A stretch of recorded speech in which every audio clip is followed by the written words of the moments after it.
نام ابو بکر، بعض نے کنیت ابو بکر لکھی ہے، نام عبداللہ لکھا ہے، اور صدیق لقب ملا۔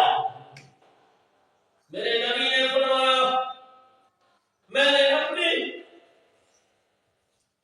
امت کے لوگوں میں جس کے اوپر بھی ایمان کو پیش کیا، اسلام کو پیش کیا، اس نے ایمان قبول کرنے کے اندر تھوڑا سوچ بچار کی۔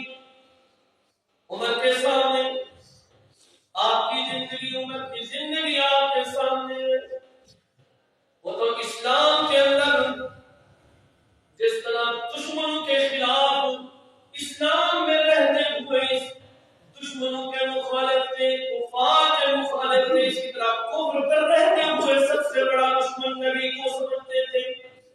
سیدنا علی کو لیجیے، جب پیغمبر نے ایمان اور اسلام پیش کیا، عرض کیا اللہ کے رسول اجازت دیجیے میں اپنے